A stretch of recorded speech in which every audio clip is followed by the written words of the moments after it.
Hello friends, आप सभी का आपके अपने यूट्यूब चैनल स्कूल टीचर प्रशांत में हार्दिक स्वागत है। कैसे हैं आप लोग? उम्मीद करता हूं कि बहुत अच्छे होंगे और स्वस्थ होंगे। आज मैं आप लोगों के बीच फिर से एक नए वीडियो के माध्यम से टीजीटी इंग्लिश का प्रश्न पत्र शेयर करने के लिए आया हूं।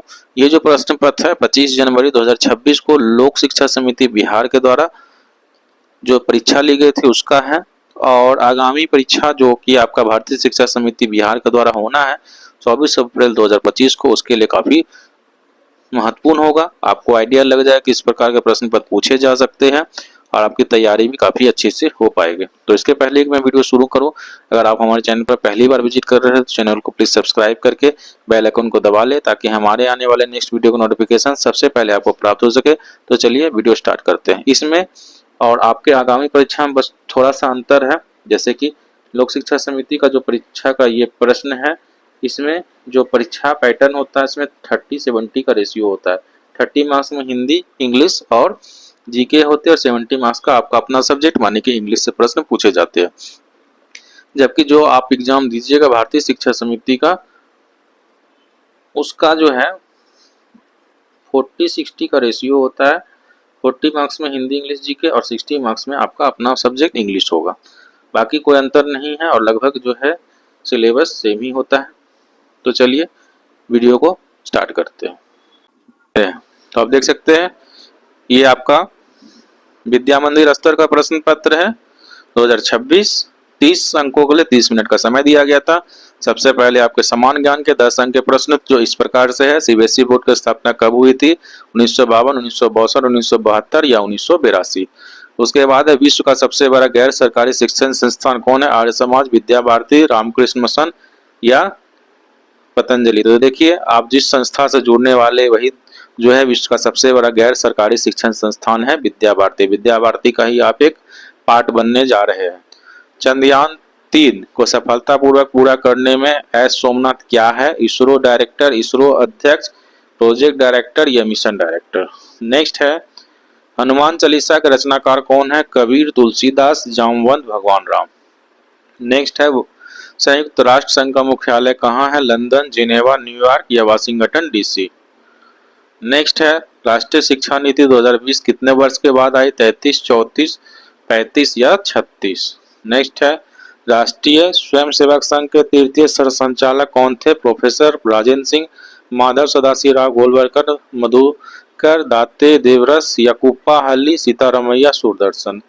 नेक्स्ट है सेना दिवस कब मनाया जाता है? 15 जनवरी, 15 फरवरी, 15 मार्च या 15 अप्रैल? नेक्स्ट है लौह पुरुष के नाम से कौन जाने जाते हैं? लाल बहादुर शास्त्री, भगत सिंह, सरदार वल्लभ भाई पटेल या राहुल द्रविड़? नेक्स्ट है आलू पौधा का कौन सा अंग है? जड़, तना, फल, इनमें से कोई नहीं? तो देखिए, ये जो 10 प्रश्न थे उसमें 9 प्रश्न इनको छोड़ के ये जो है तृतीय संचालक के जगह पर द्वितीय संचालक आया हुआ था प्रश्न, ये नया क्वेश्चन आया है। बाकी 9 वो जो प्रश्न है आपके रिपीटेड है प्रीवियस ईयर से। तो जो उन्होंने भी हमारे चैनल को पहले से देख रखा था वो 9 के 9 वो सही किए थे, और ये भी चूंकि पढ़ के गए होंगे तो जरूर बनाए होंगे।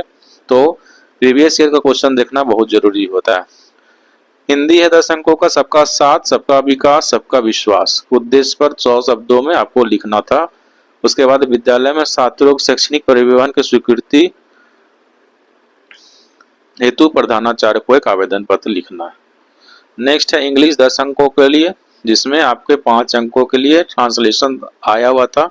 मुख्यमंत्री कल यहाँ आएंगे, एशिया कप क्रिकेट कल आरंभ होगा, बहुत लड़के आए, मैं आपके लिए क्या कर सकता हूँ, कैसे आना होगा? और ये जो प्रश्न पत्र है ये आपका रिपीटेड है, जो कि मैं अपने चैनल पर पहले भी करवा चुका हूँ। Write a paragraph in about 60 words, why do you wish to be an acharya in Saraswati Shishu Mandir? आप आचार्य क्यों बनना चाहते हैं, इसके बारे में आपको एक पैराग्राफ 60 वर्ड में लिखना था। अब हमारा ये 70 मार्क्स का जो इंग्लिश का पेपर है वो शुरू होता है। आप यहाँ देख सकते हैं टीजीटी इंग्लिश लिखा हुआ है, 1.5 घंटा का समय है 70 मार्क्स के लिए। तो सभी प्रश्न का उत्तर देना था, कोई भी निगेटिव मार्किंग इसमें नहीं होती है। पहला प्रश्न 8 नंबर के लिए है, एक जो है आपको लेटर लिखना है।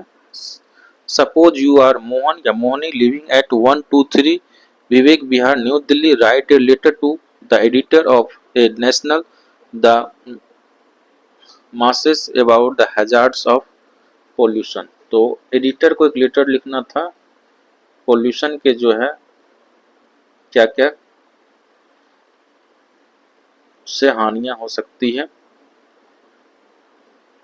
तो एडिटर को लेटर लिखाने का जो मैं हूँ वीडियो बना चुका हूँ, क्योंकि एडिटर पर लेटर जो है आता है। ऐसे भी आपको जब जाते हैं एग्जाम देने के लिए तो आपको आना चाहिए दोनों तरह के लेटर, चाहे वो फॉर्मल हो या इनफॉर्मल हो, सबका आपको जो है फॉर्मेट पता होना चाहिए। उसके बाद आपका 8 नंबर का फिर से है पैराग्राफ लिखना है 120 वर्ड में, role of education in life, women empowerment, value of time. तीनों में से किसी एक पर आपको 120 शब्द में लिखना था। अगला fill in the blanks with suitable preposition, preposition लगाना था। 2 मार्क्स के 4 प्रश्न हैं। He is good dash mathematics, we will meet dash Monday, the boy jumped the wall, the bird flew the window. Next है change into passive voice, it is time to take rest, did the did he write an essay, the नहीं होगा ही होगा। दो marks के 4 अंक के ये प्रश्न थे। Change into indirect from speech, ये भी आपका 2 मार्क्स के 4 प्रश्न है। She said to me, do you like tea, he said to her, please help me, Ram said to me, don't make a noise, और लास्ट है Sita said to me, may you get succeed. तो आप देख सकते हैं कि क्वेश्चन में जो है बहुत ज़्यादा जो है इन्होंने मिस प्रिंट भी किया है। जैसे यहाँ पर आपका गलत है, यहाँ पर गलत है, उसके बाद यहाँ पर भी गलत है। तो जिनका भी क्वेश्चन है उन्होंने भी ये मार्क किया है। उसके बाद है 2 मार्क्स के 4 प्रश्न करेक्शन के लिए। He is senior than me in the office, the teacher gave us homeworks yesterday, each of the boys were given a prize, he did not know the answer।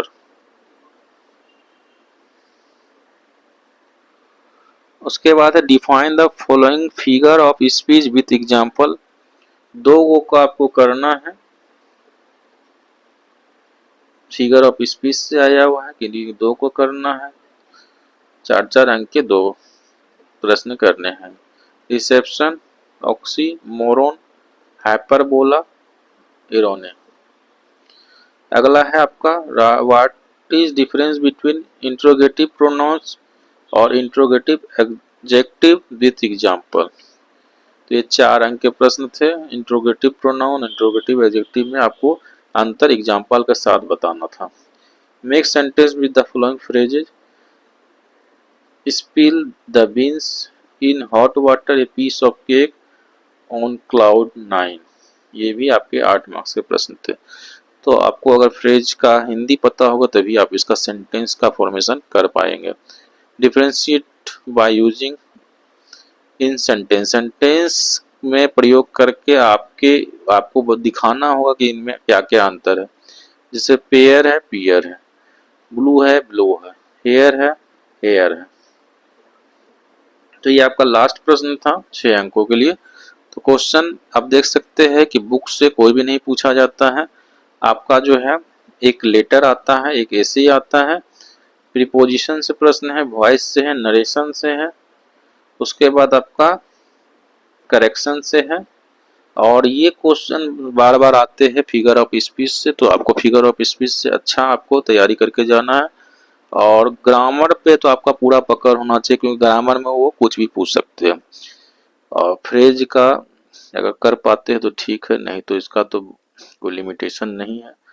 और ये भी आपका तो ग्रामर ही है, प्लस इसका meaning आपको पता है तो उसका आप सेंटेंस का यूज करके इसको आप चेंज कर सकते हैं।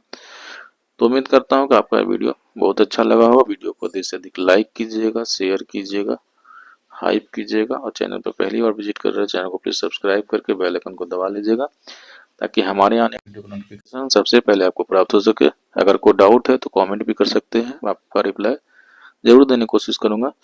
वीडियो को अंत तक देखने के लिए धन्यवाद। जय हिंद, जय भारत।